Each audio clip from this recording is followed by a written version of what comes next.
Hi, I will cover 3 true crime cases in today's episode. But before we start, please comment down below where you are from and what time it is currently. Let's jump straight into story number 1. 8 bodies in barrels, sealed inside a rented bank vault in a quiet Australian town, sat for years while welfare checks kept flowing and neighbours smelled something they couldn't place. Calculated carnage leaves a signature even when the plan is erasure. Tonight, 3 methods: water, heat, and acid, each chosen to erase identity and delay discovery. A bathtub signature, a pressure cooker confession, a vault that smelled of death. Arlington, Texas, late 1990s. Apartment complexes lined with identical doors, uniform hallways, and thin walls that promised safety but delivered a kind of anonymity that predators exploit. Women living alone, managing late shifts, classes, and commutes. The buildings felt secure enough: deadbolts, peepholes, leasing offices a short walk away. But, at the time, security meant appearance, not reinforcement. Investigators considered the entry pattern first, because access dictated everything. He studied his targets, learning their routines. Some doors were pried, subtle tool marks buried in paint. Some windows sat latched but not pinned, the rails dusty, the screens set back in place after a trial lift. There were no dramatic smash-ins, no shattered frames announcing the assault. He favored stealth, the quiet approach, the kind of patience that reveals an organized offender who's rehearsed the sequence and trusts his timing. What stands out now in retrospect is that bathrooms framed the crimes. Bathtubs were not an accident. Water could suspend time. Bodies submerged, ligatures left in place, warm water drawing out trace evidence and then washing it thin. This was calculated. He didn't need to hurry if water could mute the scene. The psychology of the moment is important. Control doesn't end with domination. It extends into cleanup, an attempted disappearance without a trace. Victim profiles reflected a pattern of accessibility: ground floor units with sliding doors, apartments with rear access to courtyards or parking lots where a man could vanish in seconds, tenants who worked late and returned alone, tired, headphones on, hands full. He exploited the gap between routine and vigilance. In hindsight, apartment security failures multiplied the risk. Loose strike plates, mismatched keys still circulating, burned out lights near stairwells that never seemed urgent to fix. Witness accounts came scattered and uncertain. Footsteps at odd hours. A heavy door eased shut when a resident rounded the corner. A maintenance uniform glimpsed out of place on a day with no scheduled work. And then, bathwater sounds at times that didn't fit. A faucet running at 2 a.m. A drain echo that carried under the door. People told themselves it was normal. In missing person cases, silence is usually gradual. Here, silence followed the violence. Curated by water and careful staging, he brought ligatures. He controlled hands first, then movement, then breath. The bath was both weapon and solvent, a double-use environment that let him obscure the timeline. Hot water erases what casual cleaning can't. The skin swells, sloughs, blurs contact points. Surfaces wipe clean. Towels get washed, then rehung as if nothing happened. What if the victim had just taken a bath? That plausible story, embedded in the scene, bought him hours. Early investigations struggled with the absence of the usual anchors. Neighbors heard noises, but not the kind that got anyone to dial 911. There were composite sketches from earlier incidents: a prowler near the laundry rooms, a man seen testing door handles along a breezeway, yet nothing definitive. Partial prints surfaced, degraded, waterlogged, smeared by heat and humidity. No match. The anxiety spread through the complexes anyway. Managements added flyers, patrols circled. Locks were offered at the front desk, but the underlying vulnerabilities, 1,000 doors, 1,000 schedules, remained. Notice how this one builds a signature by subtraction. He learned from each attack. Early scenes showed clumsy elements. A window left slightly ajar, a rag discarded in the wrong place. Later scenes were cleaner. He minimized touch points, kept the bath central, and compressed the time inside the unit. That's practice behavior. Organized offenders cut the noise while preserving their ritual. The ritual, here, was water. Control extended beyond the body to the environment, an attempt at erasure that felt safe because it looked like hygiene.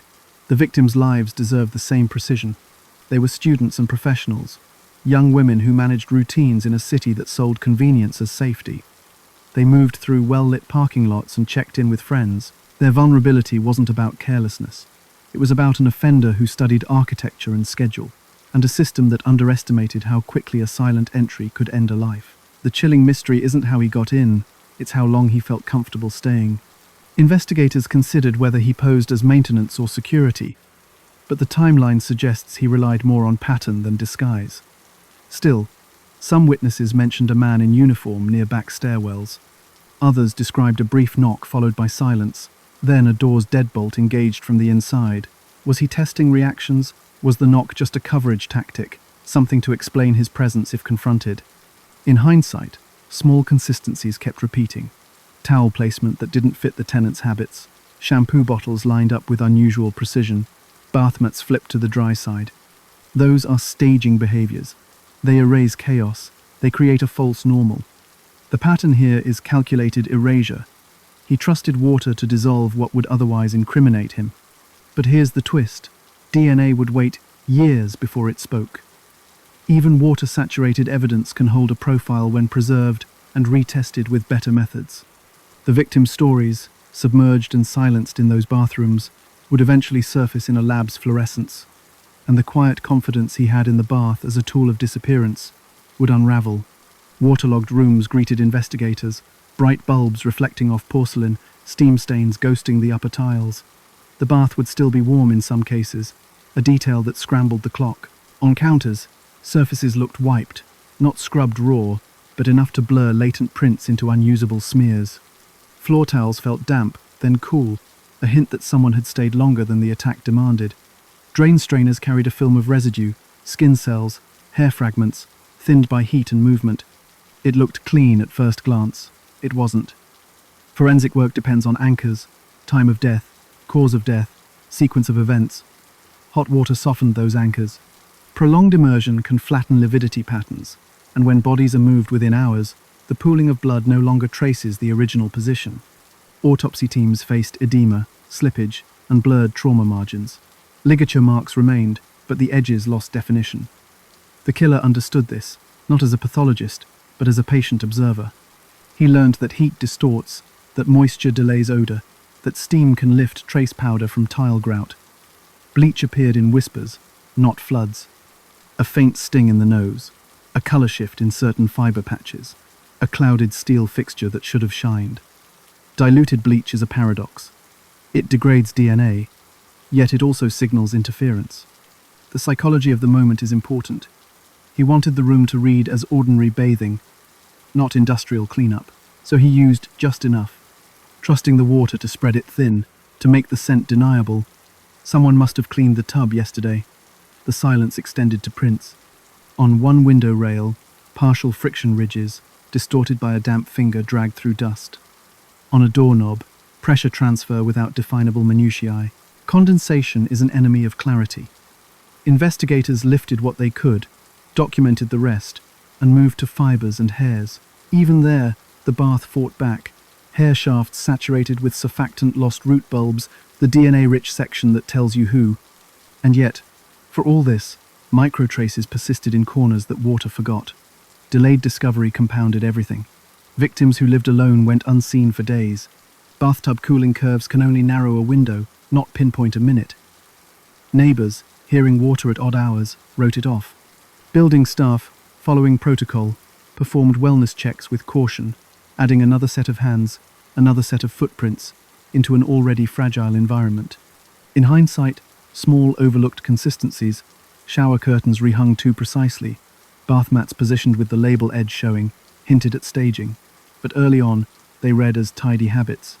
Behavioral analysts saw an organized offender, comfortable in domestic space, tolerant of risk because he controlled variables. He likely brought a kit, ligatures, wipes, a blade for prying, maybe a small bottle of bleach decanted into something innocent. He minimized noise. He kept the bathroom door mostly closed, a physical and psychological barrier. Notice how this one replaces speed with certainty. He did not rush. He rehearsed. Control was the currency. Witness accounts, sparse but telling, formed a shadow profile. Residents mentioned soft footfalls in breezeways, the kind of cadence that avoids heel strikes. Back doors, propped with simple wedges, suggested someone who liked exit options. A maintenance cart rolled without the rattle, wheels oiled, perhaps, appearing once at midnight, noted by a smoker on a balcony who thought it odd, then forgot. These fragments didn't solve the case, but they confirmed the offender's comfort moving through shared spaces, without inviting challenge. Autopsy challenges forced creativity. Medical examiners leaned on internal findings less vulnerable to water. Petechial hemorrhages, deep tissue bruising, ligament damage at the hyoid apparatus. While immersion softened skin, deeper layers told a stubborn story of compression, restraint, and struggle. Toxicology, often muddied by dilution, still returned usable screens from vitreous humor, the eye's internal fluid, more resistant to contamination. The laboratory became the place where water's silence met technique's persistence. Evidence storage decisions mattered. Swabs taken from damp environments must dry under controlled airflow to prevent microbial decay of DNA. In the late 1990s, some departments lacked ideal drying cabinets. Hang drying in paper envelopes, with careful spacing, became the workaround. It felt procedural, even mundane, but that discipline preserved partial profiles that, years later, would survive retesting with newer amplification kits. The killer counted on erasure. The evidence endured because technicians refused shortcuts. In hindsight, towel placement became a tell. Victims had habits. Favorite towels hung on specific bars, folded ends facing a certain way. Scenes violated those habits with too much symmetry, or a fold that matched a hotel, not a home. Shampoo bottles, lined like chess pieces, ignored the natural drift of daily use. These are micro-stagings, the kind that seem polite until you ask, who would perform them after a sudden death? The answer points outward. The pattern developed across scenes, learning, refining, shrinking the footprint. Early attempts showed open windows left a fraction too wide. Later ones clicked shut, frames reseated carefully. He reduced how much he touched, but never abandoned the bath. The bath was the script. What stands out now in retrospect is that water couldn't quiet everything. Minute epithelial cells, trapped where tile meets tub, embedded in the faint scum line, remained. They waited. And then there were the back doors, rigged to close softly. Latches eased with a card. An organized exit, no clatter. Outside, the air cooled the offender's hands, evaporating trace moisture that could betray him. Inside, the forensic silence settled, curated by heat, by bleach in whispers, and by a ritual that mistook cleanliness for vanishing. But the room remembered, even if faintly. And those faint memories, preserved by process, would later speak. Cold case work begins with patience and a belief that evidence outlives methods. Years passed. The swabs, fibers, and microscopic scrapings taken from those waterlogged scenes sat sealed in paper, logged, and rarely touched. Then, quietly, technology changed. Laboratories shifted from early PCR kits to more sensitive STR amplification, capable of teasing profiles from trace material that used to collapse under heat and dilution. CODIS, the National DNA Index, matured. State labs uploaded backlogs, naming what had never been named. A cold case unit pulled the boxes. They reinventoried everything that had been labeled marginal. Swabs from the tub's scum line, ligature edges, epithelial cells trapped in the weave where water couldn't quite scour. The process was excruciatingly careful. Humidity-controlled drying, fresh extraction protocols that minimized inhibitors, those residues from detergents and bleach that silence a signal. Analysts cut out postage stamp sections of fabric, spun them down, and watched the peaks. What stands out now in retrospect is that the water didn't win. Partial profiles, once too faint to compare, resolved into allelic ladders with enough loci to search. They weren't pristine, mixtures complicated interpretation. But two scenes shared a major contributor, the same repeating peaks, the same genetic fingerprint that didn't belong to the victims. The lab moved it into CODIS, and then they waited. The hit came from outside the original case file. Arrests for unrelated offenses often require a DNA sample. A man picked up on a separate matter, processed according to statute, had his profile uploaded. The system matched. A name attached itself to those silent bathrooms. Devon Scheanette. The backlog finally cleared, the database spoke, and the offender who trusted water to erase him stepped into view. Investigators built a parallel track, confirmation and context. Surveillance began, quiet and deliberate. They documented his movements, not to catch him in the act, but to learn his patterns for a safe, controlled contact. When they approached, they did so with a warrant for a confirmatory buccal swab, and with the discipline that leaves no room for contamination challenges later. The labs would compare like to like, confirm that the profile from the scenes and the profile from his cheek were, scientifically, the same person. His background filled in the practical edges. Employment that moved him between complexes, or at least kept him familiar with the architecture of shared living, breezeways, stairwells, rear entries, prior accusations that didn't stick, the kinds of encounters that generate police reports but not convictions. He had been near places that mattered at times that mattered. In hindsight, it read like proximity curated for opportunity. The psychology of the moment is important. He believed heat and water dissolved identity, that a submerged body and a wiped surface reduced him to a rumour. He hadn't counted on the stubbornness of epithelial cells or the persistence of administrative rigour, the way a drying cabinet and a careful chain of custody turn maybe into match. Organised offenders trust their rituals. Forensic science evolves outside their control. The arrest was measured. Officers avoided public spectacle. They ensured he had no excuse to claim coercion, no angle to muddy the admissibility of his sample. Meanwhile, the lab confirmed what CODIS had suggested. The DNA profile from the bathroom scenes matched the reference sample from Scheanette, with statistical weight that leaves little room for alternative explanations. That weight isn't theatrical, it's math. Allele frequencies across populations, generated under protocols that defense experts can audit and test. At trial, the courtroom became a translation chamber. Survivors and neighbors supplied the human frame, footsteps, odd timings, a stranger's presence explained away at the time as maintenance. Forensic testimony then mapped water's limits. Jurors heard how hot baths distort but don't obliterate, how bleach in whispers degrades but doesn't annihilate, how mixtures can still yield a major contributor. The state didn't pretend the scenes were clean. It showed how, despite that, evidence persisted. The defense probed the edges, contamination, lab error, the possibility that trace transfer could explain presence without guilt. Analysts walked through quality controls, negative controls that remained blank, reagent blanks that ruled out lab-sourced DNA, ladders that aligned.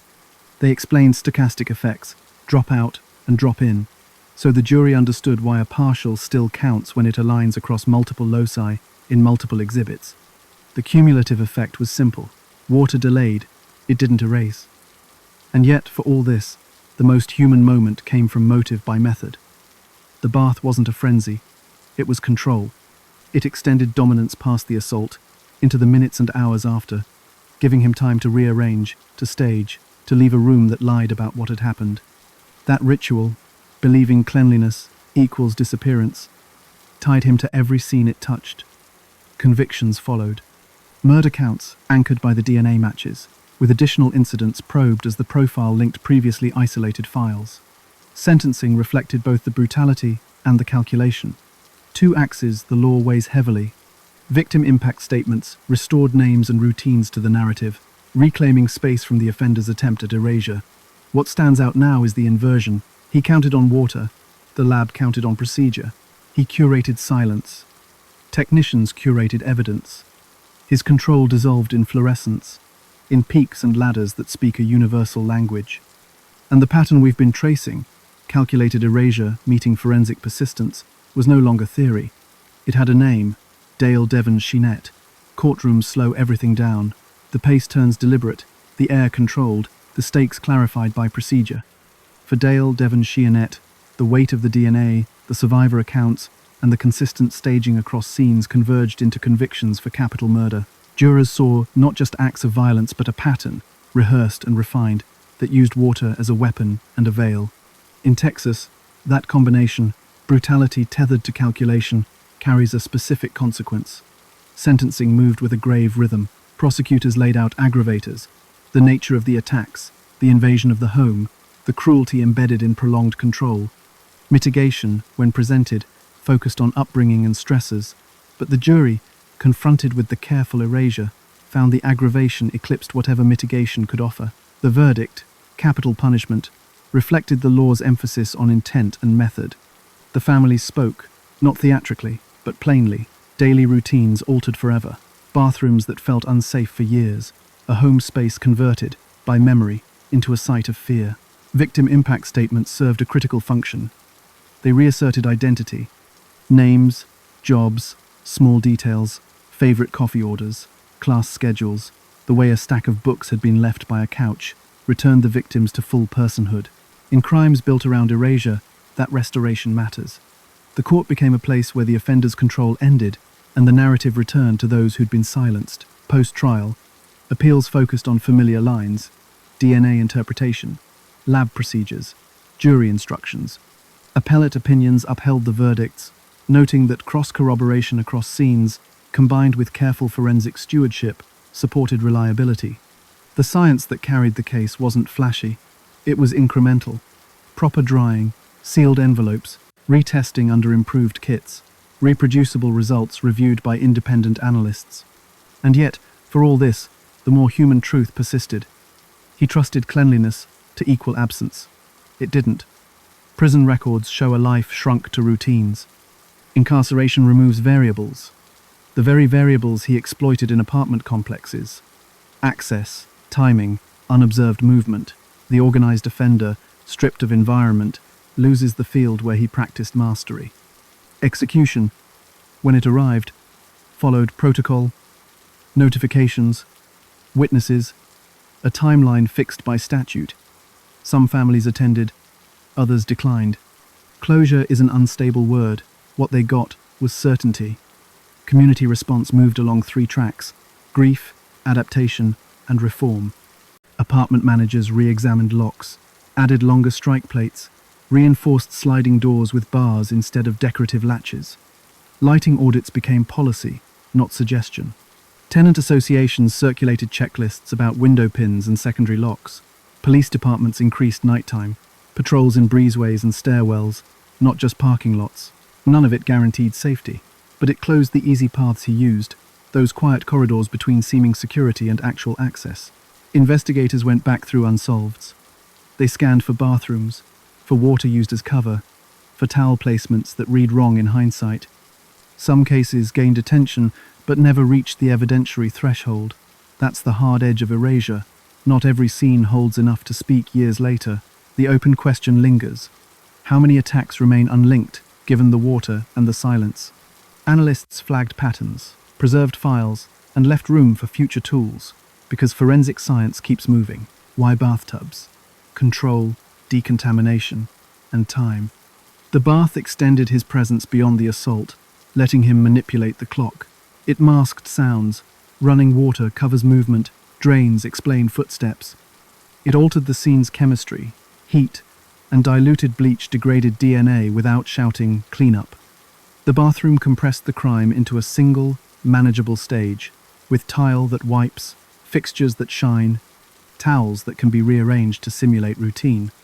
The psychology of the moment is important. He needed a setting where order could be restored quickly, where the room could tell a plausible story. Notice how this one reveals a deeper pattern. Calculated erasure meets forensic persistence. Water softened timelines, but vitreous humor preserved toxicology. Bleach in whispers degraded trace, but epithelial cells tucked in grout survived. Wiped surfaces blurred prints, but allelic peaks emerged from fabric edges that water missed. The offender bet on the element, investigators bet on process. Process won slowly, then all at once. For survivors and neighbors, aftermath meant changing daily rituals. Doors locked earlier, headphones came off before the parking lot. Calls were made on the walk from the car to the unit. People learned to read apartments the way crime scene texts do. What's out of place? What symmetry feels unnatural? Why a bath mat flipped to the dry side is an alarm, not a courtesy. It's a heavy education, imposed by someone else's violence. In training rooms, detectives used these cases to teach staging recognition. They pointed to shampoo bottles aligned like inventory, to towels folded to hotel standards in a student's bathroom, to latches seated too perfectly. They taught the difference between tidy and curated, between lived in and arranged. They mapped how organized offenders reduce signature over time, and how labs, given patience and protocol, recover meaning from the residue. And yet, for all this, the final synthesis is blunt. Bathrooms promised erasure. They delivered evidence, delayed but intact. Cleanliness isn't absence. Ritual isn't invisibility. His control ended where persistence began, at a drying rack, under a fluorescent hood. in data tables that translate silence into certainty. From water to heat. Now the chef who turned panic into a pressure cooker confession. Let's get to the second story. Lomita, California, 2009. A small restaurant, a couple running on thin margins and thinner sleep. David Viens, the chef owner, lived inside the grind, prep lists, vendor calls, late-night cash counts. His wife, Dawn, moved between front of house and home, absorbing the stress that comes with debt and a business that survives one good weekend at a time.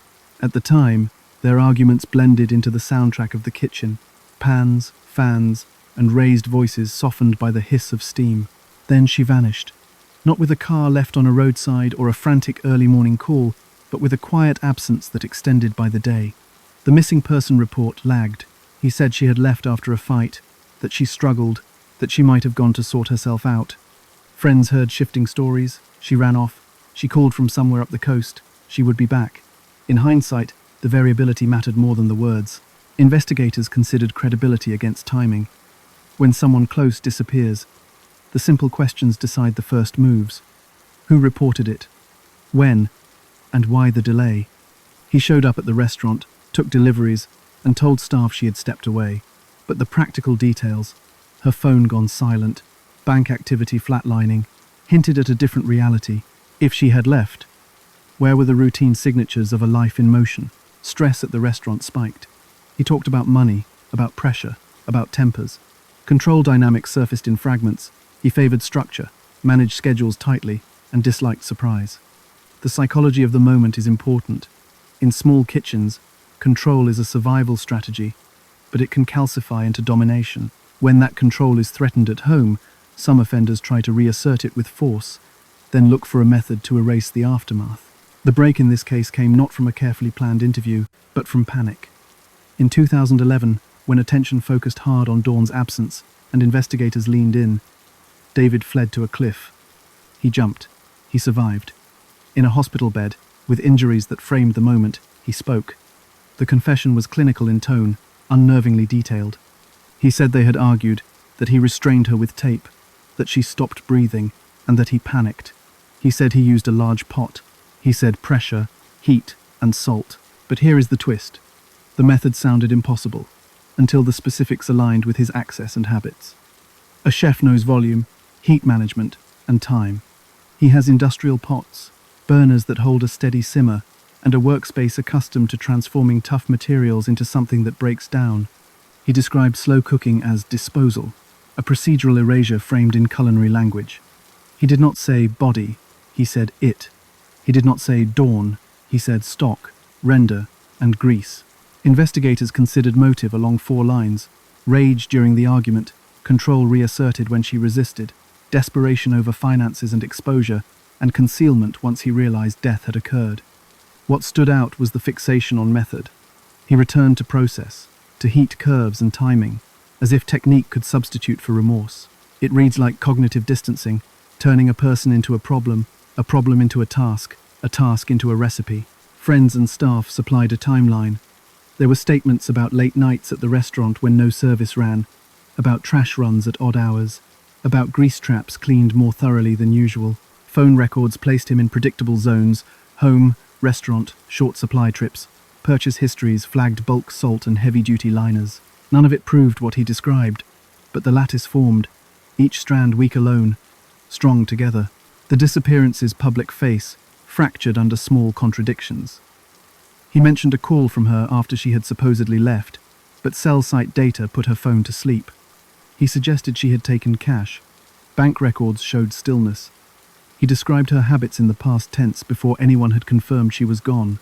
In missing person cases, silence is usually gradual. Here, it was orchestrated by words that tried to explain absence while avoiding detail. What to watch for is language. Dehumanization is not always loud. It can sound like procedure, measure, boil, discard, spoken without emphasis, designed to strip a name out of the act. He outlined staging: grease disposed, drains scrubbed, trash managed, odors masked by kitchen smells. Investigators walked the spaces with that script in mind, testing drain lines, sampling trap residues, documenting patterns. Forensic feasibility hinges on plausibility. If the environment cannot support the claim, juries sense the lie. Lomita's kitchens can. The hospital bed confession created a legal quagmire that prosecutors approached carefully. Was he lucid? Was the statement voluntary? Medical staff and detectives documented condition, Miranda warnings, and the flow of questions. The recording caught a man comfortable with process, explaining an implausible act in practical terms. It was not a flourish, it was a ledger entry. And yet, for all this, the most chilling detail was ordinary. Salt softens, heat breaks, patience finishes. The broader context matters. Restaurants produce waste, bones, fat, cleaning fluids that mask other scents and residues.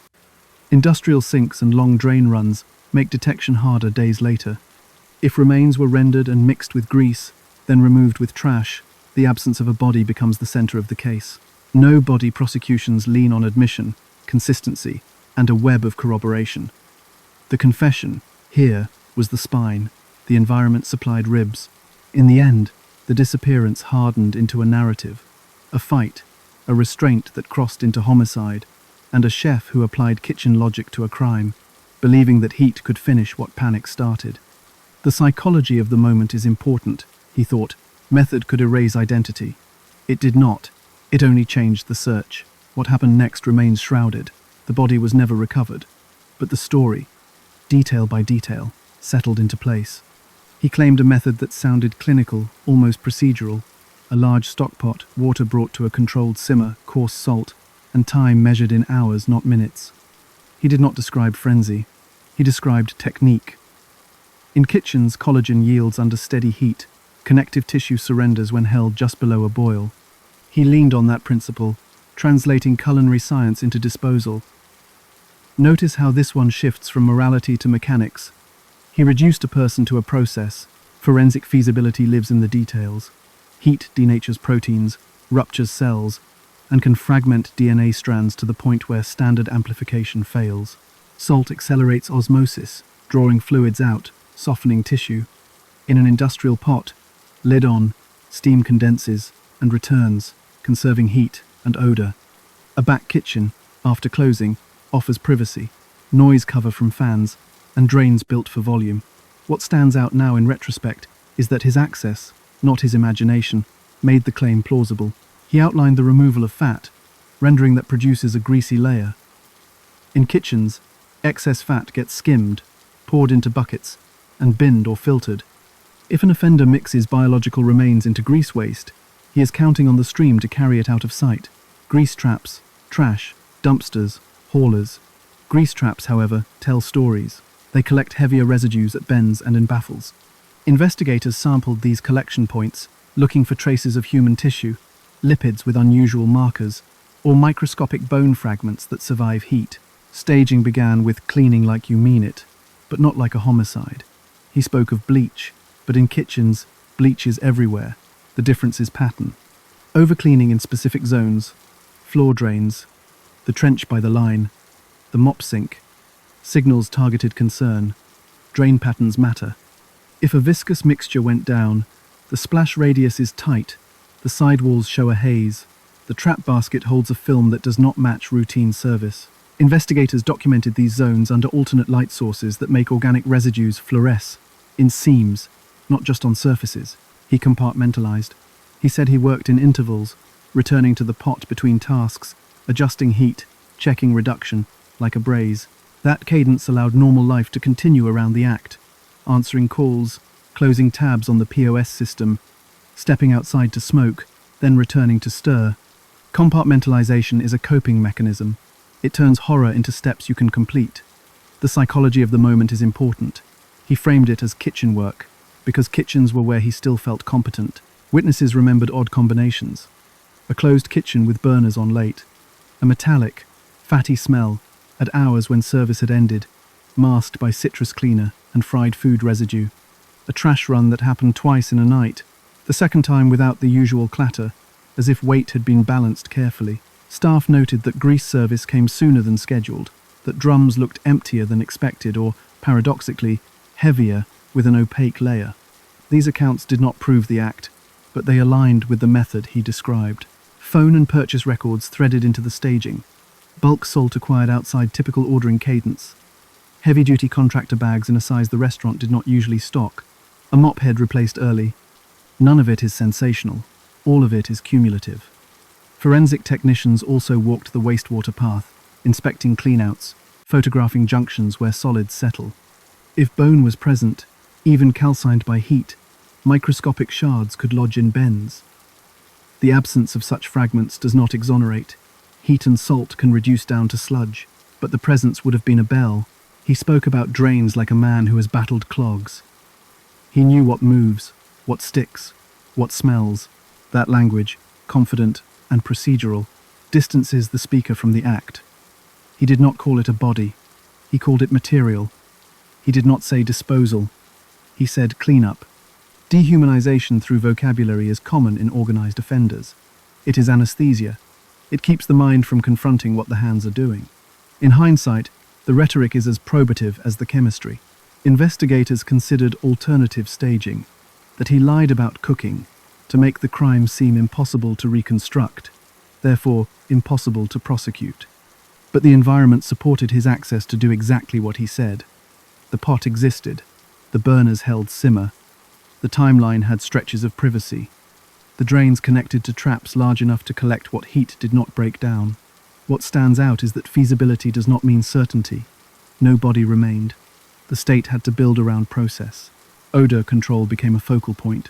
Kitchens are rich with competing scents: garlic, fryer oil, disinfectant. A pot with a sealed lid reduces odor escape.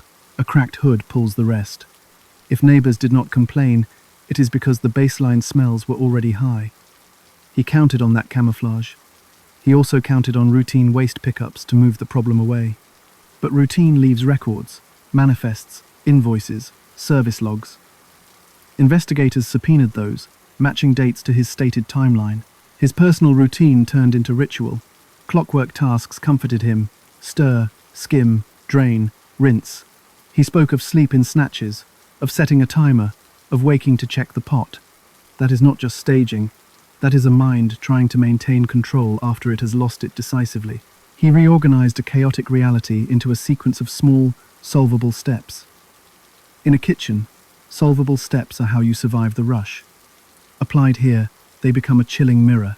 Notice how this one shows erasure as a false promise. Heat changes form, but not responsibility. It can fragment DNA, but it cannot burn away motive. It can thin tissue, but it cannot dissolve timelines. The staging, clean drains, fresh liners, adjusted service, reads like competence, but competence leaves patterns. Patterns can be mapped. What happened next remains shrouded. The body was never recovered, but the story hardened in court because his method, his staging, and his language converged into one thing: the psychology of erasure, performed like a recipe, annotated by a kitchen's scars. No body cases hinge on discipline. Prosecutors built a lattice, strand by strand, with David Viens' own words as the spine. The hospital bed confession, recorded and contemporaneously documented, became the anchor exhibit. Before a jury ever heard it, a judge weighed voluntariness, pain management, orientation. Miranda. Nurses and detectives testified in a pre-trial hearing. He was alert. He asked clarifying questions. He paused. He resumed. The statement came in. From there, the state widened the frame. They did not claim certainty about every minute. They claimed consistency across independent sources. Staff described unusual cleaning after hours, burners left running, trash runs at strange times. Vendors confirmed purchases outside the ordinary cadence, bulk salt, contractor bags, an unscheduled grease pickup. Cell site logs pinned him to the restaurant during the window he admitted he worked the pot, then to targeted disposal paths. The pattern matched his script. Admissions alone can be fragile, so prosecutors gave jurors corroboration they could hold. Drain swabs, luminol in the mop sink alcove, fluorescence along grout seams where organic residue resists ordinary scrubbing. The lab explained limits with care. Heat degrades DNA.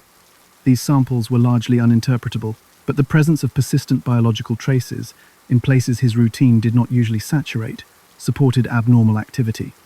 And then there was the language. Jurors heard the recording: render, stock, grease. He had stripped her name out and replaced it with tasks. The defense leaned on uncertainty. Without a body, they argued, there is no autopsy, No definitive cause of death, no proof beyond doubt that she did not walk away, resurfacing somewhere beyond the network of acquaintances.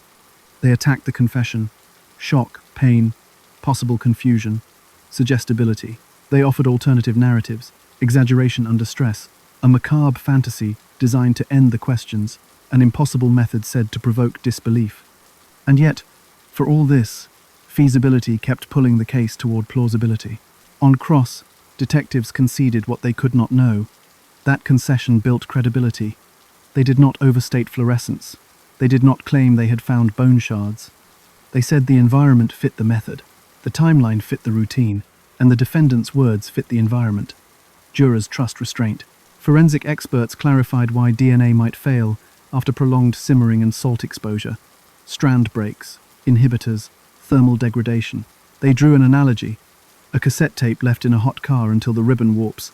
The music existed, now it cannot play. Consciousness of guilt became a pillar. He delayed reporting. He offered shifting stories. He fled to a cliff when pressure rose. Juries read flight plainly. The psychology of the moment is important.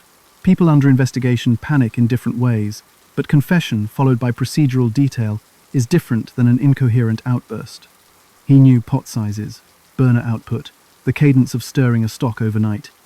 That expertise narrowed the range of reasonable doubt. The state also tracked money and contact. Dawn's bank account sat still. No ATM withdrawals, no paycheck deposits, no calls. Her social world went quiet in a single motion, not a gradual fade. Friends testified to daily texts that stopped cold. In missing person cases, silence is usually gradual. This was a cut line. That discontinuity, matched to his admission and the environmental corroboration, created a cumulative weight. Defense experts challenged the chain of custody for the hospital statement and the drain swabs. The record, however, was tight: time-stamped recordings, signed property sheets, sealed evidence bags logged from scene to bench. They suggested contamination in a kitchen rich with organic matter. The lab agreed kitchens are messy, but pointed to anomaly: fluorescence concentrated at a mop sink lip, and trench edges, inconsistent with routine fryer cleaning splatter. It was not definitive, it was directional. Jurors do not need a microscope, they need trajectory. Jury calculus favors narratives that absorb contradiction without collapsing. Here, the state's case did not depend on a single perfect point. It offered interlocking parts: admission, feasible method, opportunity, motive under pressure, and behavioral indicators after the fact. The defense could nick edges: no body, no DNA profile, but the center held. In deliberations, jurors sent out one question: could they convict on murder without a body? The court's instruction was clear: yes, if the evidence convinces beyond a reasonable doubt that death occurred by criminal act. They returned with a guilty verdict. Sentencing followed. Family statements reminded the room that Dawn was more than absence: holidays, work, small routines that anchor a life. The court weighed aggravation. The concealment, the calculated method. The refusal to disclose remains, denying burial. Mitigation cited stress, injury, a claimed accident during restraint. The judge imposed a substantial term, reflecting a system's view that professional skill repurposed as erasure merits severe sanction.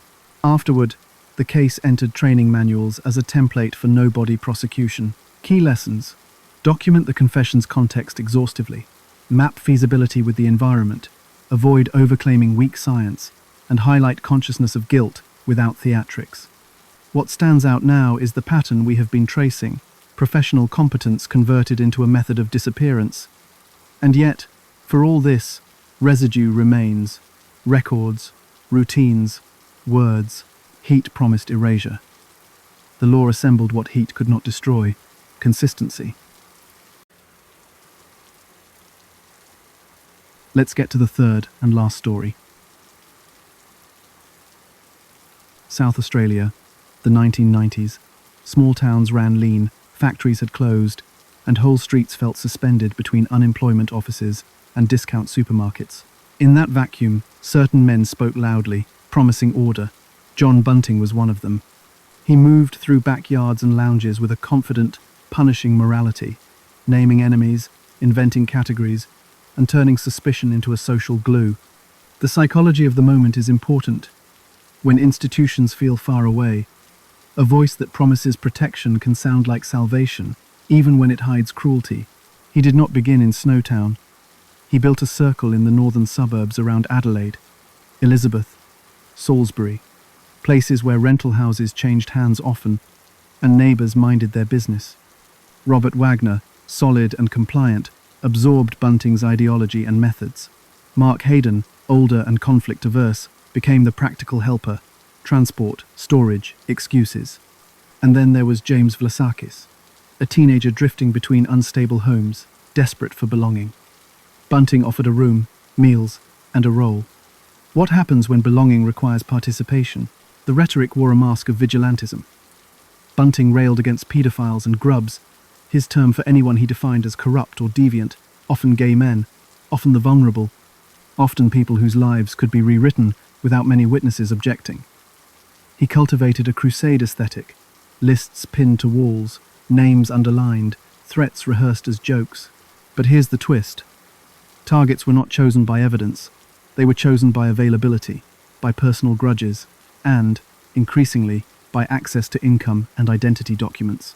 Early violence lived inside houses that looked ordinary from the street. A victim was summoned under the pretense of help, borrowed money, a ride, a favor, to rooms where curtains were drawn and music turned up. The attacks were sustained, multi-handed, ritualized. Victims were bound, assaulted, humiliated, and forced to record statements confessing to imagined abuses. Those tapes served two functions: ideological trophies and future leverage, if police ever asked questions. Notice how this one codifies cruelty as paperwork. Financial extraction entered quickly. Bunting and Wagner learned welfare rhythms, benefit payment days, PIN changes, bank hours. They guided or forced victims to relocate, a euphemism for disappearance, then harvested the accounts: ATM withdrawals, forged signatures, redirected Centrelink payments. Phones were kept alive temporarily, sending occasional messages to reassure families, a simulation of movement designed to dull suspicion. Murder, framed as moral cleansing, became a revenue stream. Vlasakis, young and malleable, was groomed by increments. In hindsight, the steps are chilling. First, stories and jokes. Then, exposure to violence in short bursts. Then, participation under pressure. Hold this, tie that, do not look away. The psychology of the moment is important. Shared culpability binds people in stronger chains than fear alone. After his first direct involvement, returning to normal teenage life became impossible. He had crossed into a fraternity of control. What stood out in those early years was the group's comfort with improvisation. They adapted houses into holding spaces, bathrooms for confinement, garages for interrogation, spare rooms for financial paperwork. Neighbors heard sounds they explained away: thuds as renovation, shouting as a domestic argument, a smell as blocked drains. Community isolation aided the offenders. People did not want to be involved, and in towns used to hardship, oddness had a high tolerance threshold. Identity theft matured into a process. They collected wallets, Medicare cards, bank books, benefit letters, and kept a folder for each victim. They practiced signatures, visited banks with prepared lines. He's unwell. He moved. We're helping with his affairs. When clerks hesitated, they returned with a victim, coerced, to authorize changes on camera. That image, a nodding, cowed face, bought months of access. What stands out now, in retrospect, is that bureaucracy, built to protect, was repurposed by persistence and menace. Early victims were inside the offender's social orbit: men on the margins, previous acquaintances, people with limited defenders. The moral cover of hunting abusers camouflaged hate crimes and personal vendettas. Bunting's homophobia, framed as a crusade, justified to his circle acts that, stripped of rhetoric, were sadistic and calculated. He kept trophies, notes, audio, a taxonomy of enemies that grew as his need for control deepened. The violence escalated in method and confidence. Torture routines standardized: binding, beatings, burns, and forced confessions. Victims were compelled to list friends and bank details, to hand over pins, to call relatives, and invent departures. One was made to read a script into a recorder while the group laughed. Another's benefits continued to arrive, while his absence was explained as a move to a distant town. This was not impulsive. This was administration. Community silence was part fear, part fatigue. In neighborhoods where police contact often meant hassle, people chose privacy. And yet, small flags accumulated.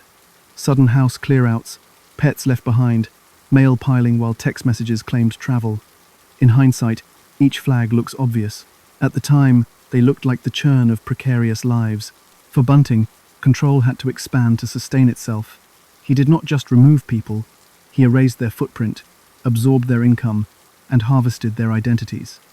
He shifted from hunting monsters to manufacturing them, retrofitting victims' biographies into his ideology. And then came the logistical problem: storage and concealment. The circle needed a space where smell and discovery could be managed, where distance from their own homes lowered risk, and where access could be controlled. The solution would be pragmatic, banal, and deeply unsettling. A disused bank in a small town northwest of Adelaide, a vault that promised privacy. But before the barrels, there was the migration, the move from suburban rooms to a rented space with a lock and a story. The operation, already cruel, was about to adopt a new stage. Snowtown sat quiet, a town of short main streets and shuttered shopfronts, 40-odd minutes from the northern suburbs. The group needed distance and a story that would satisfy landlords. They found a disused bank. The lease documents described a former branch, a safe room with a solid door, and enough square footage to pass as a workspace. On paper, it was for a small business idea: repairs, storage, a vague enterprise that made sense because the rent was cheap and the town asked few questions. The vault offered 3 advantages: sound containment, temperature stability, and a lock that felt authoritative. Bunting valued control. A vault promised that even if someone entered the building, the inner door would hold. The psychology of the moment is important. Offenders choose infrastructure that mirrors their intent: contain, delay, deny. A bank vault, repurposed, becomes a theatre for private sadism and a cabinet for concealment. The barrels solved the next problem: storage under chemical cover. They acquired plastic drums and acid, commonly hydrochloric, used in cleaning and pool maintenance. The plan was not scientific, it was pragmatic.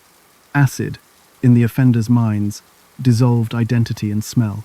Bodies placed in barrels, topped with liquid, sealed, and stacked in a steel room. This was calculated.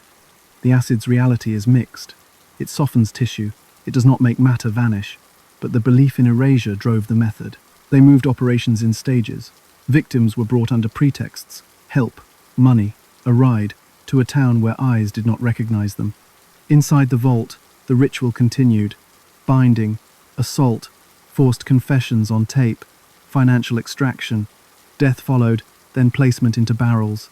Lids ratcheted down. The drums were labeled, sometimes with false contents. The room took on a chemical tang, metallic and sour. And yet, for all this, they believed the vault would mask what the barrels could not. Discovery began with odor and curiosity. Neighbors and nearby tenants noted a smell that resisted simple explanations: cleaner, rot, a sickly sweetness that came and went with temperature. A report reached police. Officers arrived with a warrant, citing the missing persons linked to the group and the practical need to see inside the leased space. The door opened, the air changed. What happened next remains etched in forensic memory. The vault's handle turned, the seal broke, and the smell hit like a physical force. 8 bodies, in varying states, were located within the barrels. Some were submerged, some partially. Identification would be laborious. Forensic teams worked in full PPE, marking each drum, photographing positions, and sequencing removal. Acid had damaged tissue, but not uniformly. Skeletal elements persisted. Tattoos, dental structures, and healed fractures survived as anchors for identity. The vault's microclimate preserved as much as it destroyed. Reassembly and identification became a methodical process. Anthropologists separated commingled remains, cataloguing bones by morphology and size. Pathologists assessed acid damage patterns, not only to understand dissolution but to map perimortem injury: fractures, cut marks, ligature impressions etched into softened tissue. Odontology compared dental charts to recovered teeth and restorations. DNA, despite acid's effect, could often be extracted from dense bone. The femur, the teeth, where protected marrow and pulp, resisted degradation. Cause of death reconstruction navigated layers of interference. Ligature evidence, even softened, left grooves on hyoid-associated structures. rib fractures, consistent with sustained assault, mapped onto witness accounts later given by insiders. Chemical burns post-mortem complicated timelines, but hemorrhage patterns and bone trauma anchored sequences. The lab did not promise certainty, it offered convergence. What stands out now in retrospect is that acid, chosen as an eraser, became a contrast agent, highlighting injuries that narrative alone could hide. Financial crimes braided through the vault's horror. Inside the building, police found paperwork, benefit letters, bank cards, PIN notes, tied to people officially moved or traveling. ATM footage, months old, showed withdrawals by gloved hands or by accomplices wearing hoodies, sometimes using victims coerced earlier to authorize changes. The vault was not just storage, it was an office for exploitation. Murder produced a monthly yield, payments siphoned, accounts drained, identities extended to keep cash flowing.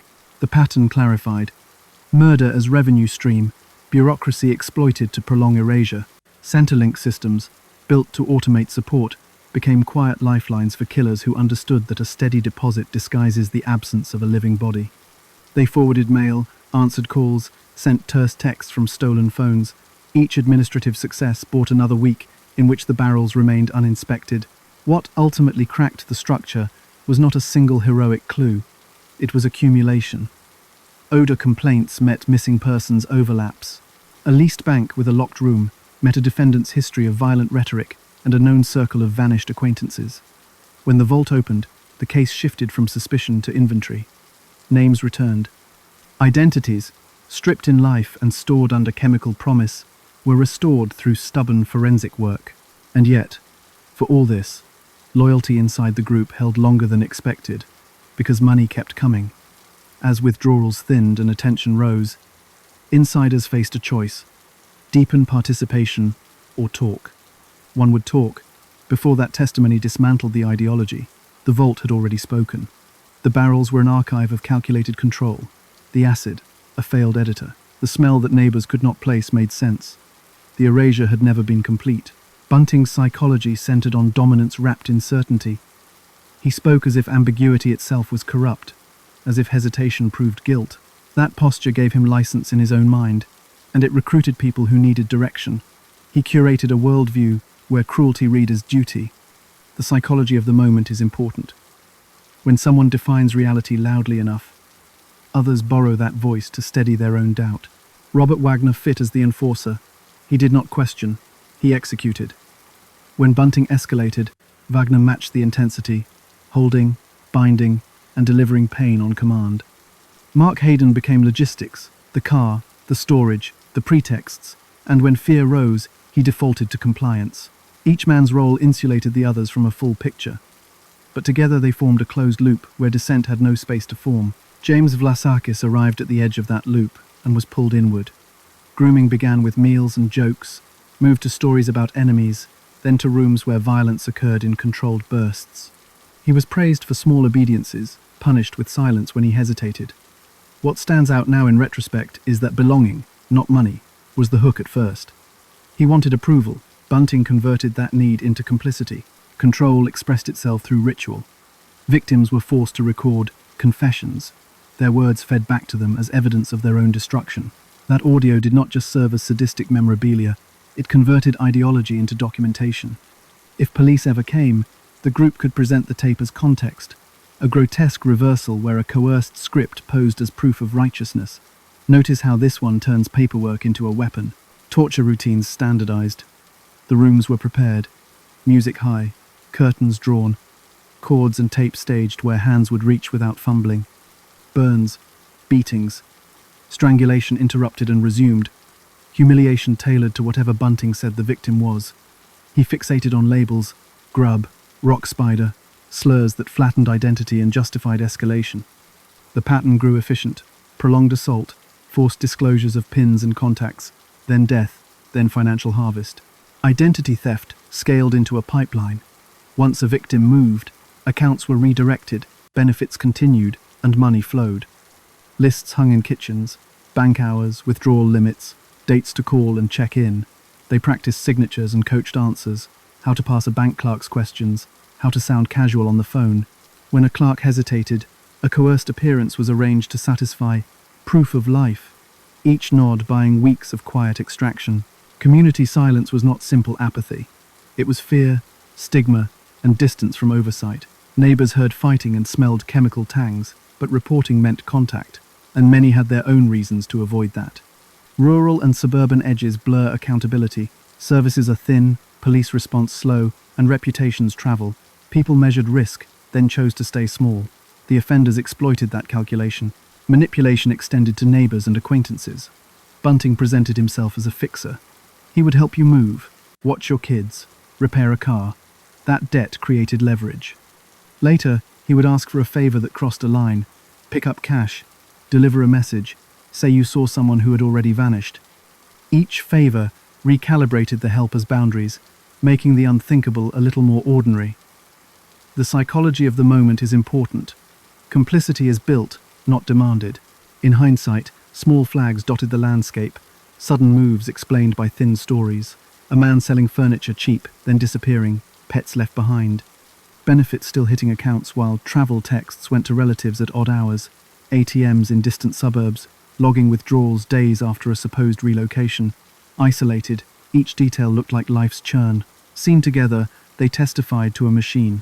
Bunting's dominance deepened with each unchallenged act. He rehearsed speeches about justice, then blended in money talk, rent, groceries, petrol, as if murder financed domestic order. The group's cruelty escalated not just in severity but in duration. Assaults lengthened, recordings multiplied. Victims were made to thank their captors. The point was not confession. It was absolute submission. Confected on tape, to be replayed as proof that domination had been achieved. The vault added a new layer of control: time. With barrels sealed, they believed they could slow discovery indefinitely. That belief loosened restraints elsewhere. Risks they would not have taken in earlier years were now routine. They transported victims farther, relaxed about noise, and let paperwork pile. What stands out now is that distance from oversight bred overconfidence. The barrels felt like insurance. They were a countdown. Inside the group, fractures formed around money. As withdrawals thinned, suspicion turned inward. Who was skimming? Who was getting lazy at the bank? Paranoia, built into Bunting's ideology, now targeted his own circle. Vlasakis, younger and carrying the heaviest psychological weight, faltered. He had crossed lines he could not uncross, and the promise of belonging curdled into dread. And yet, for all this, loyalty held longer than reason would predict because fear and shared guilt reinforced it. They had recorded themselves into a corner, voices on tapes, signatures on forms, barrels with sealed timelines. The only exit that preserved any self was confession. One insider would eventually speak, and the group's rhetorical armor would collapse under the weight of detail. Before that, the pattern had fully matured. Dominance narrated as morality, cruelty administered as routine, identities harvested as income, and escalation protected by a vault door. The vault forced the timeline. Once the barrels were catalogued and removed, police moved fast. Warrants spread from Snowtown to the northern suburbs, houses linked by tenancy records, phone connections, and the missing. Bunting, Wagner, and Hayden were taken in first, questioned within statutory windows, their movements reconstructed against benefit withdrawals and lease agreements. The psychology of the moment is important. Once the room of secrets is open, the story races to catch up with the evidence. Interrogations began with logistics, leases, vehicles, bank visits, before touching the violence. The men denied, minimized, or deflected into rhetoric about grubs and cleansing. But here's the twist. Denials frayed when confronted with practical contradictions. Barrels with bodies, keys to a vault, paperwork indexed to victims who supposedly moved. Silence, once a strength, now sounded like calculation. Investigators needed one voice inside the circle to translate ritual into facts. Pressure focused on James Vlasakis. He was younger, already showing the psychic strain, and his fingerprints and voice intersected too often with the missing. His interview followed a careful script. Cautions delivered, counsel offered. He hesitated, then began to talk. Not in a single rush, but in measured layers, corroborated at each step by photos, bank logs, and audio cassettes recovered from houses. He could place people, count bindings, describe rooms. He could name the order in which torture, confession tapes, and death occurred. He could locate the drum. Cooperation required a bargain. Prosecutors offered a plea. Multiple counts acknowledged. A path to parole long into the future. in exchange for full testimony against Bunting and Wagner. It wasn't leniency, it was leverage. He gave map-level detail, addresses, dates, what tool was used, who held which cord. He described the financial aftermath, who went to ATMs, who forged which signature. He repeated phrases Bunting used, the slurs that justified escalation, the moments when laughter turned to work. Forensic teams tested his claims against the physical record. Tape types matched rolls recovered from residences. Knots on ligatures mirrored the method he demonstrated. Injuries, he described, burns, rib fractures, ligature marks, aligned with pathologist reports despite acid damage. Bank withdrawals he scheduled in his timeline appeared on statements to within hours. The convergence mattered. Jurors don't live in vaults. They trust when independent lines agree. Trials split by defendant. Bunting and Wagner faced multiple murder counts, severed procedurally to manage evidence flow and avoid unfair prejudice.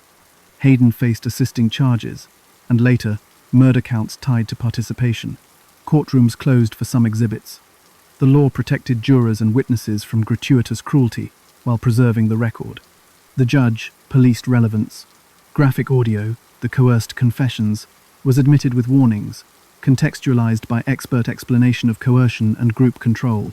On the stand, Vlasakis was measured. He didn't perform remorse, he answered.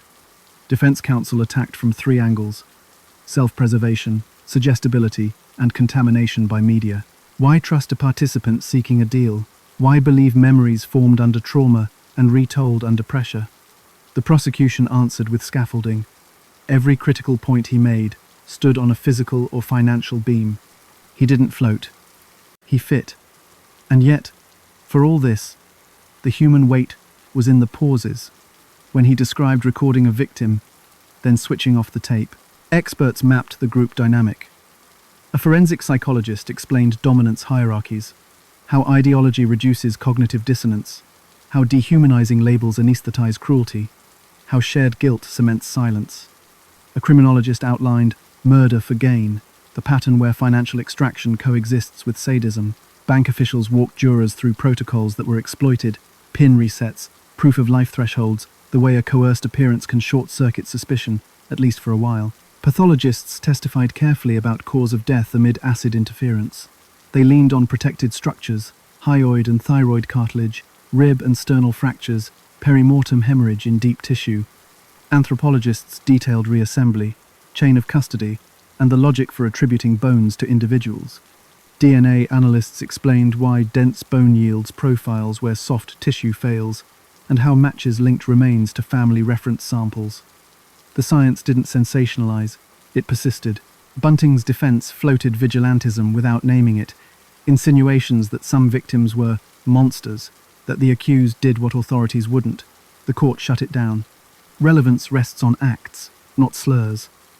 The jury heard that labels were part of the weapon, not proof of legitimacy. Wagner's counsel painted him as subordinate, a man under Bunting's spell. The prosecution countered with acts he performed independently, bindings he tied, blows he administered, ATM withdrawals he executed, agency measured in tasks completed. Hayden's role looked logistical, but the law recognizes facilitation.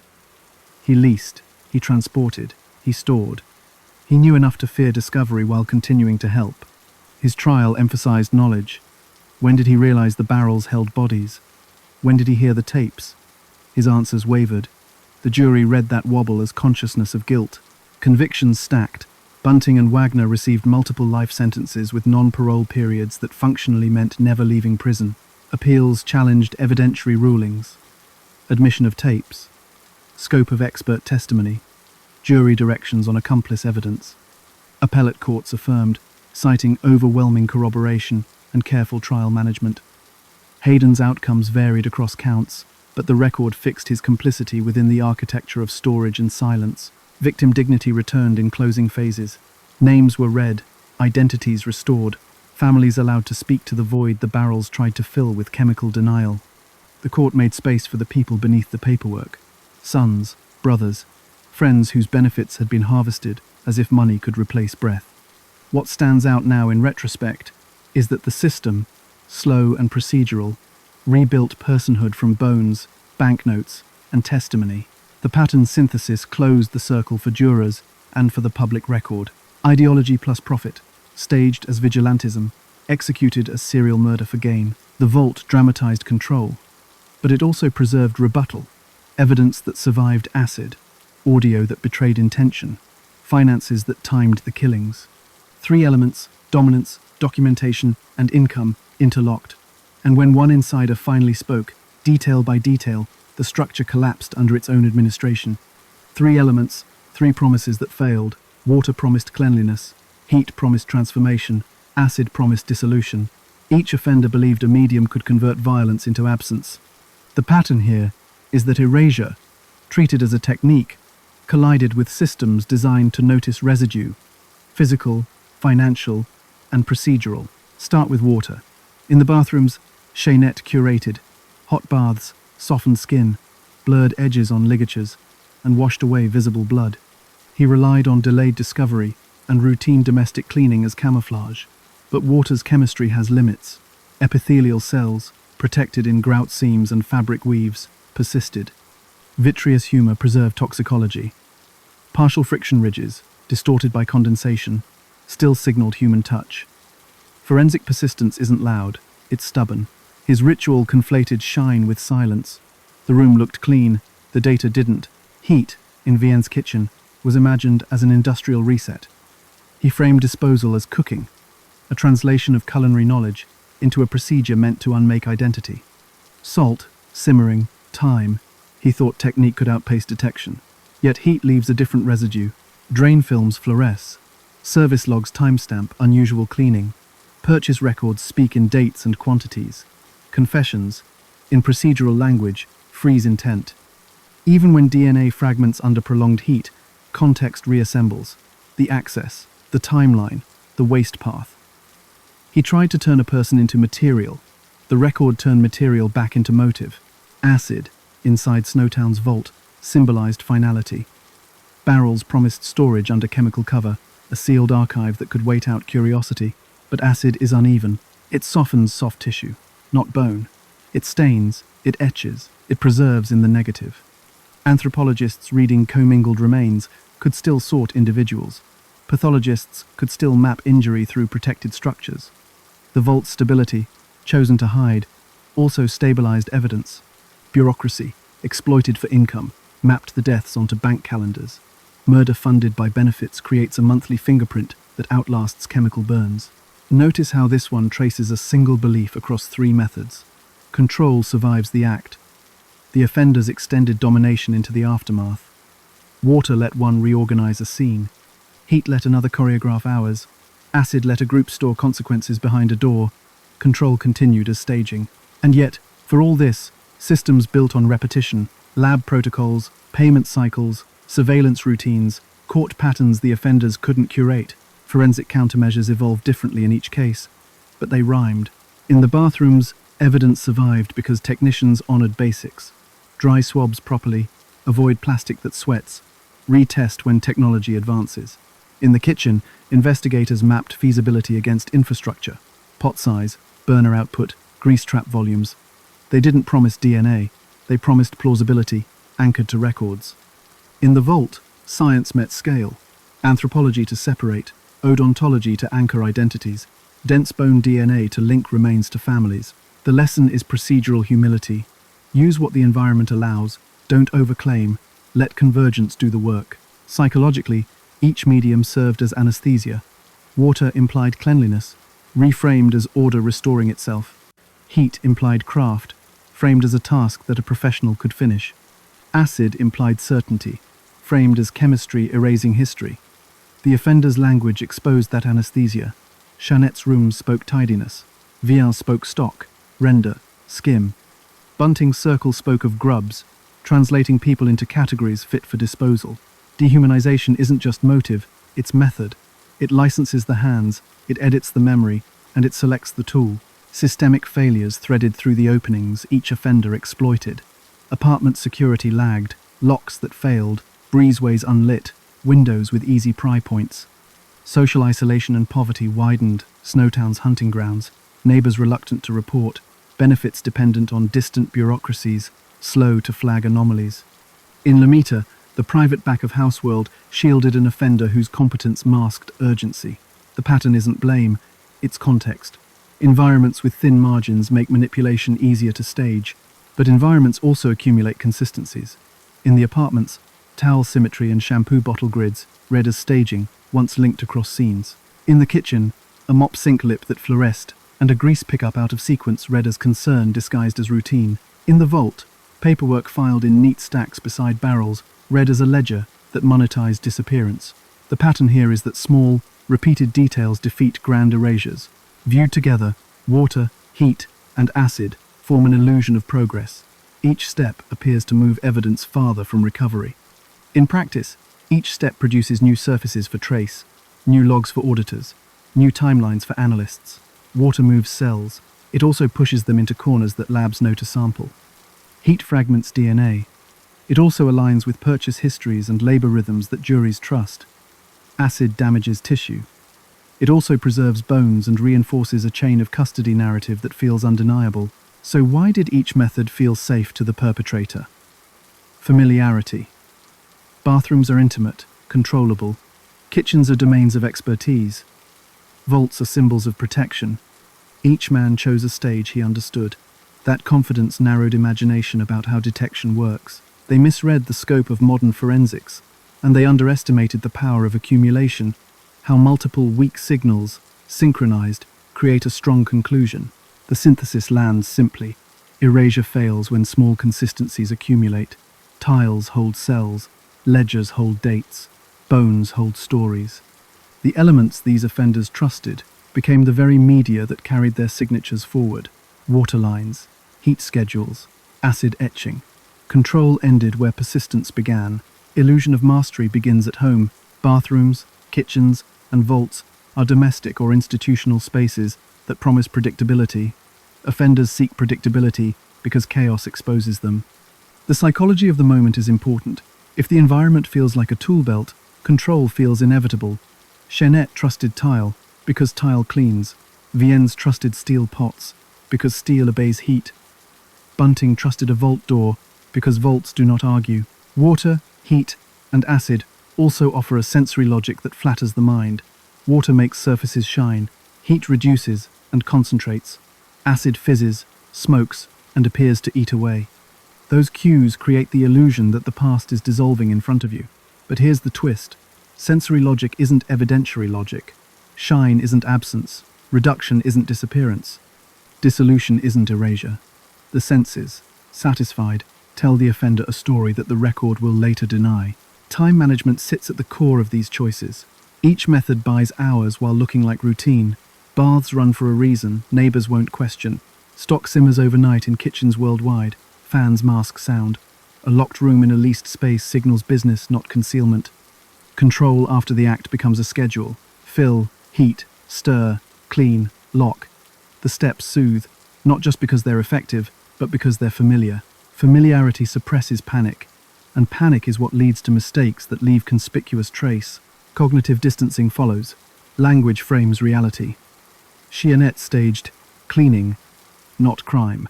Viens spoke stock, render, grease, editing Dawn's name out of sentences until she became material. Bunting declared grubs, manufacturing categories unworthy of empathy. Dehumanization operates like a chemical itself. It denatures moral proteins, so the structure collapses and the task feels technical. When a task is technical, you judge it by completion, not by consequence. These offenders also believed in asymmetry, that their specific expertise beat generalized investigation. The chef believed the investigator didn't understand drains. The apartment predator believed a tech wouldn't find cells under a towel hem.